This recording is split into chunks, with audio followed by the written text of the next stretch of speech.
Today on Locked On Rockies, swept away in Miami yet again. You are Locked On Rockies, your daily Colorado Rockies podcast. Part of the Locked On Podcast Network, your team every day.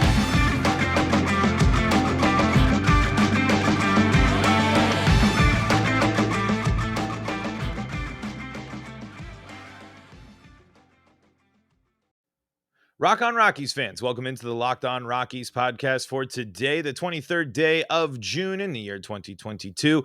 I'm Paul Holden, your host of the Locked On Rockies podcast, your Rockies fan extraordinaire, following the team my whole life, covering the team here on the Locked On Podcast Network for the past season and a half. We bringing you your daily Colorado Rockies talk, and today on Locked On Rockies, we are not alone because we are celebrating not only a crossover, nothing really to celebrate in terms of Rockies fandom here, but Peter Pratt from the Locked On Marlins podcast joins us today. Peter, thank you so much for your time. Paul, thank you for having me on. I'm looking forward to this conversation. The Marlins have a sweep, a sneaky sweep, a very sneaky one, and a UK-friendly one too. And for your listeners, they'll tune in thinking, where is that accent from? That is not a South Florida accent. That is correct. I'm based over in the UK, would you believe? So there you go. You learn something new every day. I know. And if you love the Locked On Podcast Network, well, great. That's where you are. You can find your team every day. The Marlins, the Rockies.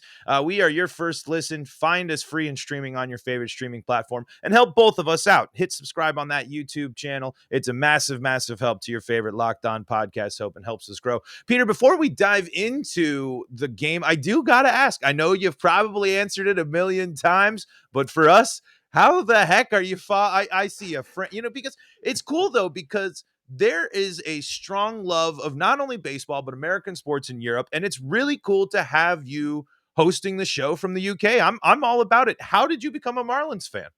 I know, you're right. It's not the first time it's been asked, but the story is, effectively, it's quite a familiar story for UK fans too. You head over to the States on holiday, you kind of, and I'm a big cricket fan. I always have been. A lot of crossover there, pardon the pun. And, you end up, hey, let's go and watch a ball game or a match. A baseball match is probably what you describe it as, actually, if you don't know the lingo. Let's go and watch a match. Great. And I went to see my first ever game. It wasn't a Marlins game. I went to see the Cardinals. I was in St. Louis. I went to Busch on a day game, similar to today, maybe, a Thursday game, sun out. Stadium was packed. This is pre-pandemic as well. I was like, whoa, does nobody work in St. Louis? Like, how is there so many people here? Anyway, it was a wonderful, I absolutely loved it. I didn't know anything that was happening. I'd never been to baseball before, never followed it, but I enjoyed the spectacle. And that kind of teased me into it. We then came back to Miami for a family trip. I said, hey, we're going to watch another baseball match. We're going to see the Marlins. And because we were going to the Marlins, I knew we were going to see them, I started to think, okay, I'm going to try and familiarize myself with what the rules are and what's going on. Anyway, we turned up. Jose Fernandez was pitching for the Marlins. I didn't know who the hell he was at the time, but that was just coincidence. Stanton hit a huge home run. Third inning, I think it was, against the Diamondbacks as well. So there you go. That was a nice one for you boys. Take that. I went straight to the team store, bought a Stanton jersey. I went, that is it. I am all in on the Marlins right now, right here, right now. And straight after that, the sell-off and rebuild started. I was going to say, the Stanton just got straight in. But that's incredible. That was wonderful. That's amazing. And I really love to see it. And then obviously the love of the game has gone into now covering the team. So let's dive into it. The Marlins sweep the Rockies. The Rockies had ample chances in most of those games. The Rockies really easily could have won 2 out of 3 if just the scores or a couple of things go their way. I'm curious, what makes the Marlins so good against the Rockies at home, or such a strong team at home in general? 6 home wins now in a row. You're right. The Marlins have got something cooking at home for sure. And, listen, the Rockies have been great at cause for so long. We've struggled in cause. We did definitely last year. We have already this year. So, it's nice for the Marlins to actually set up a little, home, a nice little base at home where they're performing. And you're right, 6 wins on the spin. Lovely to see. Key bit for the Marlins here, though. 2 of these games, 1-run victories. Mhm. All year long, the Marlins have been dogged by 1-run losses. It's just been pain galore for Marlins fans because, listen, you're at 32 and 36, positive run differential. If you really buy into that, if that's an indicator, but you got Jazz Chisholm lighting up, Sandy Alcantara, the best pitcher in baseball right now. Pablo Lopez not far behind. Jazz going to be voted in. This team should be better. There's Mhm. 3 dudes in there. This Marlins team should be better, but so many 1-run losses. And it's fundamentally down to the bullpen early in the year. Just, it wasn't, they couldn't work it out. And we've seen in this series, Tanner Scott, he's had a couple of save opportunities. He's got it done. So the Marlins all of a sudden seem to have the 9th inning sorted. It's tough, right? Because we didn't invest in the bullpen. You want to mix and match. And with that, with a bargain basement pen, comes some bargain basement performances at times. And that's really hampered us early in the year. And it's frustrating as Marlins fans because you got Sandy, Pablo, the rotation's sexy, real Oh, sexy, no doubt. And so it's going to be interesting to see where the Marlins go with this because we're at the back end of June. If they're hovering around 500, I'm intrigued to see what they do in July. I really am. Like, are they going to buy? Are they going to mhm. push in and push for that third wildcard spot? I mean, it's a big few weeks here. Wait, what about you? Where's your head at with the Rockies? Obviously 30 and 40 now, so 10 under 500. What's the future looking like for the Rockies in the near term? I'm there's a long division stretch, including a road trip to LA in there. The Mm-hmm. wheels are just about off on this one for the Oh Rockies. I boy. think. Unfortunately, the NL West is too good. The rest of you're losing to bad teams on the road. The Marlins again. I think are maybe an exception to the rule. A team that is better Mm-hmm. than their record says, but this is a team that's gone into Pittsburgh, into Washington, and struggled. This is a team that has continued to struggle on the road, and this year struggled at home. I mean, they have been swept at home. They've lost a lot at home. The Rockies, unfortunately, just have not been able to get any form of consistency going. They sweep San Diego at home, and they go to Miami, and they get swept after Cleveland just swept them the series before. The Rocky, it's just been sweep, sweep, sweep. And you know what? If it turns into a sweep in LA or a sweep of LA, great. I doubt that's going to happen, but I think the Rockies have significantly underperformed. But you mentioned a bargain bin bullpen, and the Rockies definitely have been that.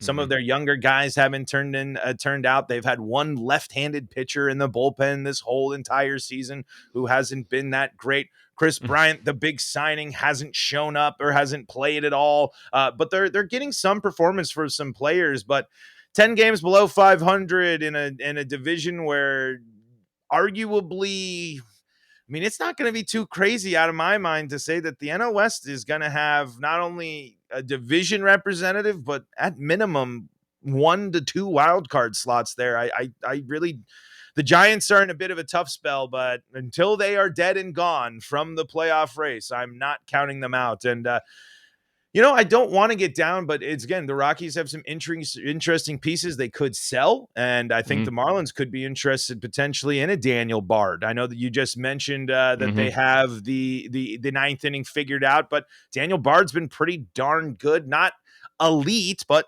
really had some solid save. Colome as well has been decent. There's some interesting bullpen. The Rockies have plenty of pieces they definitely could consider moving, but I can't believe that they will because they haven't shown that they didn't show it last year. They haven't shown it in the past.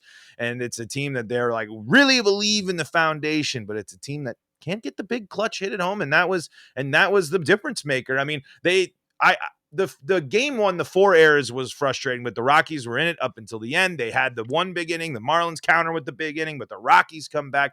So there is stuff to like about this Rockies team, but Yeah. then games like today happen when they leave what was it, 1.5 million people left on base today. So it's frustrating, but in terms of big picture now, where we're at in the season, 70 games into it, the ship has just about sailed on the 2022 Colorado Rockies, unfortunately, but who knows? I mean, they've been a strong second half team before, but again, you're 10 games below 500. The division lead is well out of the range right now. Mm. What really is your focus as the Rockies right now? Are you going to try to quote unquote contend because you don't like not saying that you're rebuilding or whatever? Or are you going to actually try to take some steps to make your baseball club better? And we'll see. I just don't necessarily know. I wish I could say I was confident in the future, at least of this season. I mean, there's still some interesting pieces, but we will see. And if you want to find an interesting piece of jewelry, well, then why don't you head over to BlueNile.com, where you can celebrate all of life's special moments, from creating the custom engagement ring of their dreams to gifting a classic and timeless jewelry piece, all at prices you won't find at a traditional jeweler. Whether you're ready to pop the question or you're celebrating a milestone moment, find jewelry as unique as your favorite person with the modern convenience of online shopping at BlueNile.com. Blue Nile has simple tools that let you choose the diamond shape, size, and clarity, as well as setting style. Blue Nile's bench jewelers will then handcraft the perfect engagement ring. Each ring is one of a kind. Looking for fine jewelry, but if you're having trouble choosing, that would be exactly the type of situation that I would find myself in. Blue Nile has jewelry experts on hand 24/7, available on the phone or chat to help you find a memorable gift at every budget. Make your moment sparkle with jewelry from BlueNile.com, and Locked On Sports listeners get $50 off purchases of $500 or more. This podcast exclusive includes engagement. Use code Locked On. That's code Locked On. Plus, every order is insured, ships free, and arrives in discreet packaging that won't give away what's inside. Shop stress-free and find your forever piece. Go to BlueNile.com today. Peter Pratt joins us here. We're doing a little crossover on the Locked On Podcast Network today as the Marlins sweep the Rockies. And one thing that I am very impressed by, and I talked about this whole time, and you touched on it, this rotation is great, is wonderful. Tell me about the rotation. Tell me what is working, and tell me how the Marlins got here. The rotation is looking sensational. It's a bit dinged up right now, so we've got to call that out. And, this is part of the beauty of this series win and sweep, is the fact that they've done it with 2 one-run victories, and that has not been the MO this year.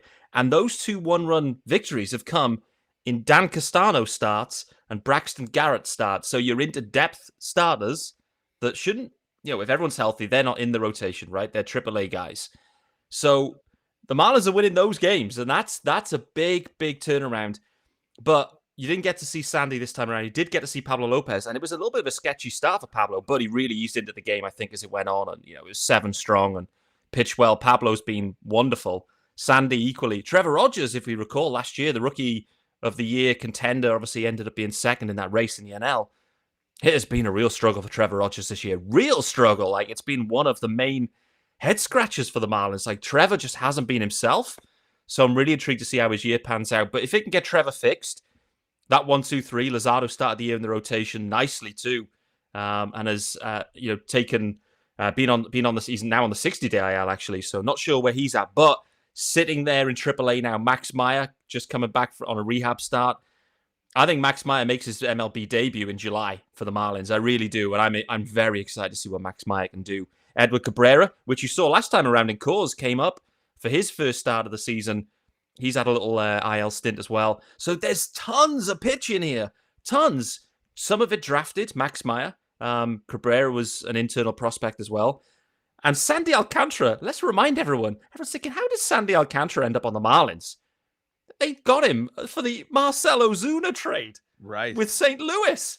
And not only was it Sandy Alcantara, Zach Gallen was in there too, that they then flipped for Jazz. So the Marlins flipped a year and a half of Marcell Ozuna for effectively Jazz Chisholm and Sandy Alcantara. It's got to be the biggest thievery I've ever heard in my life. It has to be.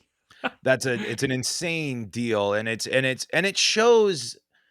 It's kind of the Marlins haven't necessarily been major, but they make the playoffs in the pandemic shortened season, taking a kind of a little bit of a step back, but still plenty competitive on the stretch. It just seems like things haven't fallen together, but the Marlins are making the right moves, taking the right steps. I am curious now, is this second half going to be different for the Marlins? Is this going to be, can this team, and maybe you can elaborate on it too, where I remember going in, this was a team that couldn't hit. necessarily throughout this year. And they've scored some runs on the Rockies. They didn't necessarily score a ton of runs on the Rockies after, 2 games worth with over 5 runs scored there as they shell the Rockies in game 2. And then it was kind of a back and forth craziness there in game 1. Can the Marlins be successful with this offense right now? It's a great question. And the problem the Marlins have faced, the big free agent signings from the offseason, they just started so slow. And I think that was not just a Marlins problem. That was like a league-wide problem for some reason. Big name free agents just couldn't hit. They just forgot how to hit. And that was the problem for the Fish. They were leaning on Jazz Chisholm and Jesus Sanchez, and that was it. They had nothing else offensively going. They pay the big money for Avi Garcia. They pay the money for Jorge Soler. And they were just terrible in April and May. And both those guys are heating up now. Avi Garcia had a home run in this series. Nice home run. Soler did too. Jazz Chisholm. The power's there. And the Marlins, I listened to Miggy Rojas today on the Chris Rose podcast, and those guys talking. Miggy Rowe thinks these Fish and this roster can do something. They think they can. They know they've underperformed, and they have. They did underperform early on. The question is May and their record in May, whatever it was, let's say it was 5-15 or something ridiculous. It was terrible. Is that month going to sink this whole year? Or can they piece it together now, back end of June, early July, get themselves back in the hunt? Because like I said at the start, I'm intrigued. If the Fish are hovering around 500, what are they going to do? Are they going to try and go out and add to it? Are they going to go and look for a rental bullpen? I mean, you mentioned a few names bullpen-wise I think are intriguing. I do see a match there, really do, for some of those bullpen arms. Other teams will be thinking that too, not just the Marlins. But, there's definitely some pieces there. The other question they need to address, what they're doing at center field. We saw it today, Brian De La Cruz. We saw it today, indeed. Anybody else other than Elias Diaz, and that is an inside the park home run. It is. They've already had one of them this year too. Exactly the same kind of play. It was Kevin Kiermaier though. Kiermaier's got a little bit more wheels than Diaz, so he scorched one and it was inside the park home run. So what are they doing at center field? What are they doing in the leverage pen? If they can solve those questions, the pieces are there for the Fish if the rotation's healthy. So, Paul, I'm intrigued. I felt like the Marlins were out of this. However, the Mets are coming to town now. We've won 6 straight at home. What happens if the Marlins win that series as well? They're hovering back in 500. Like, all of a sudden, it's an interesting club right now. Well, and you mentioned it. 500's right there. The big difference right here. The Rockies, every time they've made ground back towards 500, a team that started well above 500, 10 games above 500 at one point this season, they've never had the stretch to get themselves back. But that's what you need to do. The Marlins heading into the, if the Marlins are 3 games above 500 heading into the break, you got to be ecstatic. I mean, that's a team that's clearly working its way back in. It's a team that's moving in the right direction. So, Peter, I am curious, is selling some of that pitching for more than a rental? I'd imagine the Marlins, if they're going to make a move because they love this pitching, it seems they're always making moves for pitching. The things you can always hear about the Marlins is they have arms. Everywhere they have arms, they've anywhere they can pitch. That's for sure.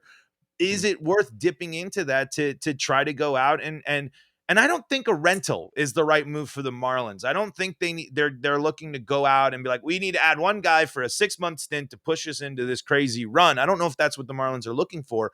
Do you think they will dip into some of that pitching depth and try to beef up some offense and say, hey, we're strong at pitching. We're really weak in center field, a very, very important position. Is it worth dipping into those arms? I mean, I'm 99% sure those conversations happened in the offseason. And we go back to the trade deadline last time around. There was a deal on the table between the Marlins and the Angels, Max Meyer for Brandon Marsh, straight up 1-for-1. And the Angels pulled out of that. I think they'll regret that actually in the end, the Angels. But nevertheless, I think if the Marlins are in the hunt, they'll be looking for something similar. They'll be looking for a Zach Gallen, Jazz Chisholm type of deal where they're looking for 1-for-1 impact dude. We're going to give you, whoever it may be, a very near ready or major league ready or already in the majors arm. That could be Max Meyer. Still, it could be. And you're going and asking, and there's not many center fielders out there that are difference makers that are available on clubs that are selling, right? There really isn't. Brian Reynolds is the obvious one. The Pirates. Cedric Mullins, let's say, from the Orioles is another one. Ramon Laureano from the A's, another one. Like, one of those three guys, I think if the Marlins are in it, I think they go and get Ramon Laureano, and I think they send a pitcher that way, and they get a deal done. It makes a ton of sense for both teams. It really does. And Ramon Laureano, as we saw today, is a massive upgrade in center field defensively for the Fish. He really is. And so, to me, it makes a ton of sense. And actually, even if they're out of it, the Fish, even if they're below 500, they're not trying to push it in for now. I still think they'll make a deal this deadline if they can, if the deal's right for next year and the years beyond. I can see it happening. They just couldn't get it done in the offseason. The hole is still there. We've seen the hole all year. So intriguing to see the way they go with this. They also have to sell some pieces too. Jesus Aguilar is an expiring deal. They're not going to extend him. They've got Lewin Diaz sat in AAA ready to rock and roll. The Marlins have got some business to do at the deadline. They really have. They're going to be selling and buying, but looking to the future as well. I don't think they're clearly not going to mortgage everything for a run this year. When, like you said, in the West, there's at least two teams. I think three probably making the postseason there, plus the other division winners, and then you've got one other spot against the Braves, the Phils, and the runner-up in the Central, plus then the Marlins as well. Like, that's a crowded third wildcard spot. So take it steady, I think, for the Fish. You got to make moves to get better, but you sometimes can't make too much of moves, and sometimes the move you got to be careful. But the Marlins are in a really, really interesting spot, and the Rockies have been kind of in a similar spot for a while, but this year I don't necessarily know what the Rockies are going to do because of how much they really believe in this, how much extending of these players they did here in this offseason. But it'll be really interesting to see what happens, especially with some of these interesting bullpen pieces for the Rockies. I think a lot of teams are going to be interested in Daniel Bard and Alec Colomé there as well. But hey, speaking of deals, tonight, there's already deals. There's already rumors. And guess what? One live NBA draft show is not enough for Locked On. The entire NBA channel is going live on NBA draft night, which is tonight. So if you have a favorite NBA team like the Nuggets or the Heat, head on over to the Locked On YouTube pages so you can be notified when they're live for draft night. And if you want to start your day off right, well, all you got to do is scoop one scoop of 75 high-quality vitamins, minerals, whole food source superfoods, probiotics, and adaptogens right into a glass of water and shake it up. That's a lot of vitamins, but guess what? It's all in one powder. And all you got to do is enjoy some Athletic Greens. Athletic Greens is lifestyle friendly, whether you eat keto, paleo, vegan, dairy-free, or gluten-free. It contains less than 1 gram of sugar, no GMOs, no nasty chemicals or artificial anything, while still tasting good. Supports better sleep quality and recovery, supports mental clarity and alertness. It's the one thing with the best things. Athletic Greens uses the best of the products based on the latest science and with constant product iteration at third-party testing. Costs you less than $3 a day. You're investing in your health, and it's cheaper than your cold brew habit. It's cheaper than getting all the different supplements yourself. You're investing in all-in-one nutritional service. Athletic Greens is a climate-neutral certified company. In 2020, AG purchased carbon credits that support projects protecting old-growth rainforests, and Athletic Greens has over 7,000 five-star reviews.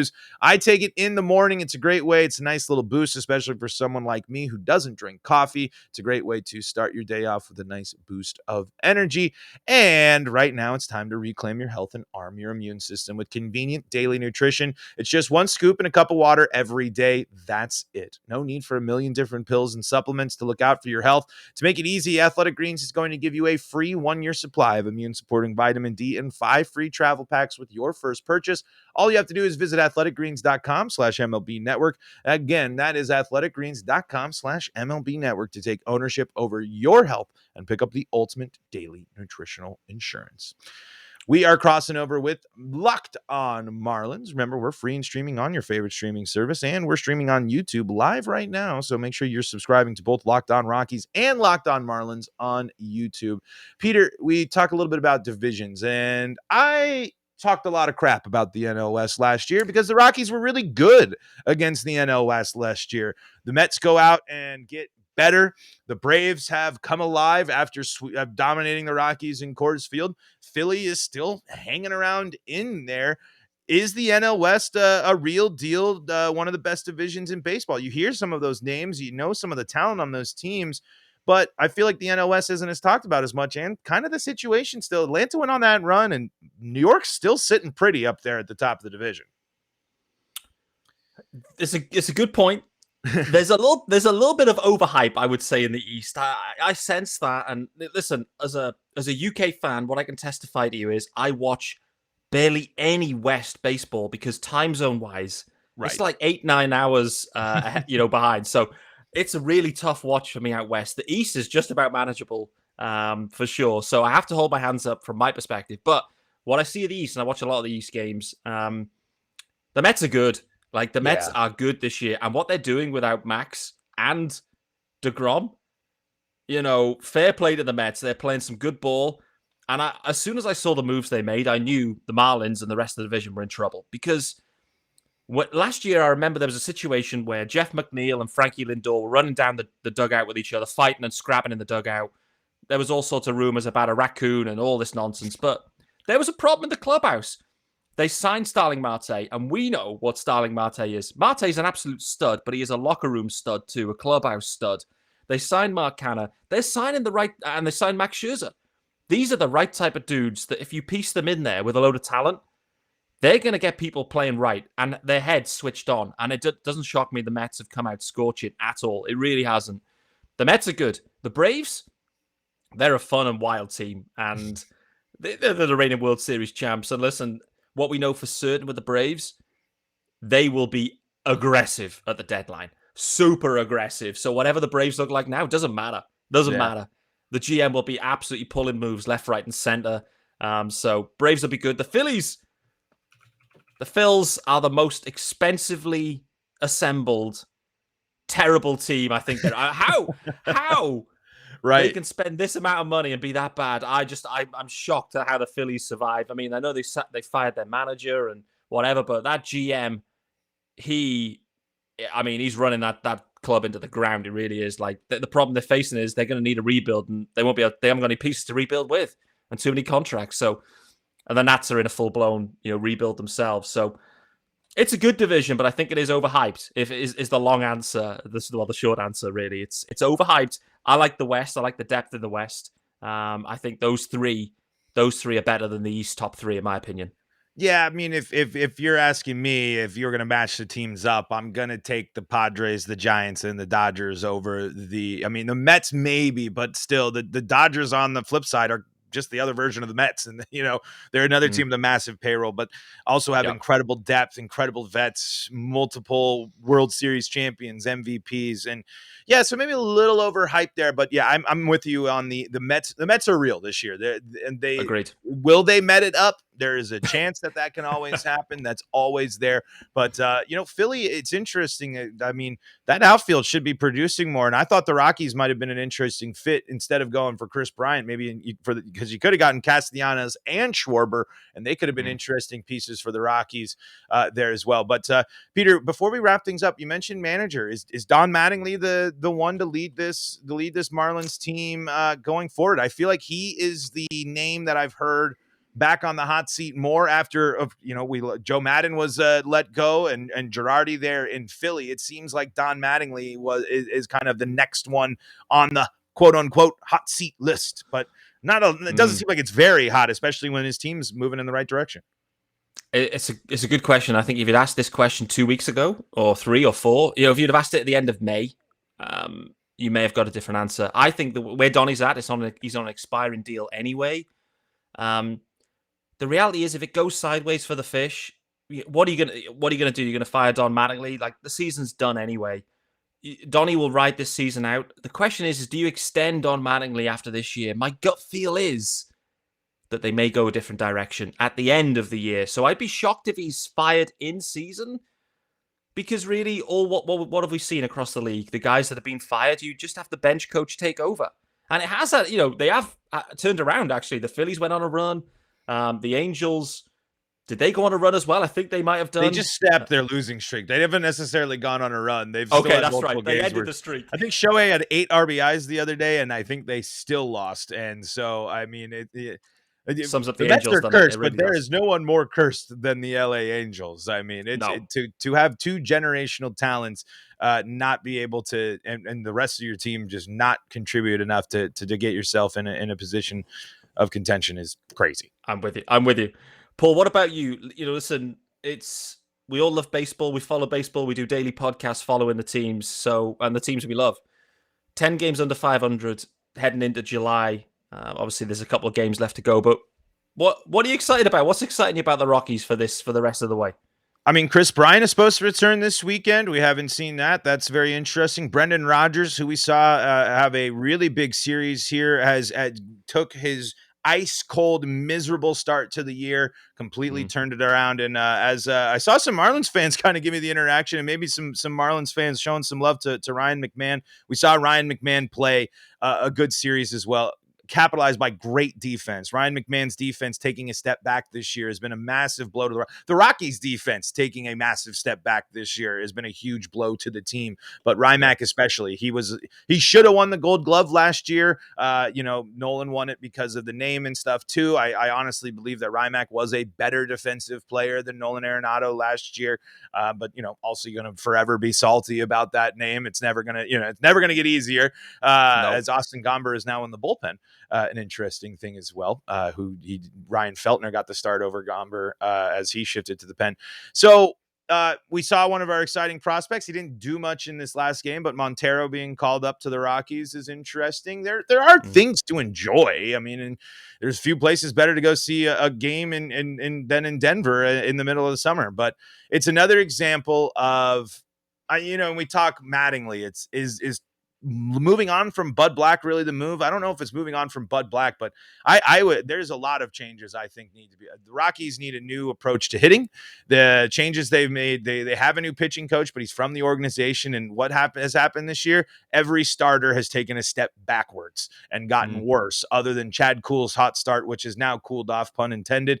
There as he has been went from the Rockies' best starter to someone who's prone to not getting out of the fifth inning and getting hit hard. So there are, and I think Connor Joe is one of the most undervalued and I think any team in baseball would want Connor Joe. I don't think there's any team that would not want a solid leadoff man that can get on base every single game, whether it be through hitting or walking.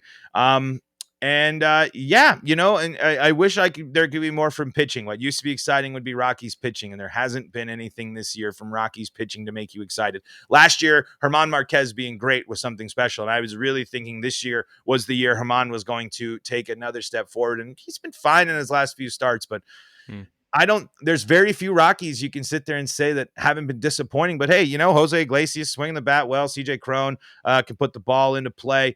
There are things to enjoy, but the Rockies desperately need a change in philosophy and a change in atmosphere. But I really think that's mostly in the front office because we continue to see the Dick Monfort loyalists are promoted and long time Rockies people are there and they're very ingrained in the Rockies. So until a front office shift happens, I don't really know what's going to happen with the Rockies. We'll just keep rocking in this bad to mediocre for a while.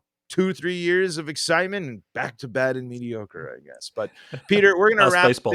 Yeah, that's baseball. Peter, we're going to wrap things up here. Marlins sweep the Rockies, win 6 home games in a row now. The Rockies are getting ready for a big division trip. But Peter, where can people go to make sure they're staying up to date with all things Marlins, all things you there in the UK? Of course, listen, if you're watching the show, you're going to have the graphics to help you at Miami Marlins _UK. Don't forget the underscore. So hit me up there on Twitter. That's the only space for me. No Instagrams, no TikToks, none of that. Twitter only, Miami Marlins _UK. For you Marlins fans, I'm at Paul Holden 33. We're at LO Rockies on Twitter as well if you want to follow the show there. But folks, thank you again so much for making us your first listen of the day. Reminder, all sorts of great stuff going on the Locked On Podcast Network tonight for the NBA draft, including the NBA mock draft, the live coverage. So much stuff going on you don't want to miss out. There's a podcast for your favorite team on the Locked On Podcast Network, so don't miss out on that. But folks, for Peter Pratt, I'm Paul Holden saying so long from the Locked On Podcast Network.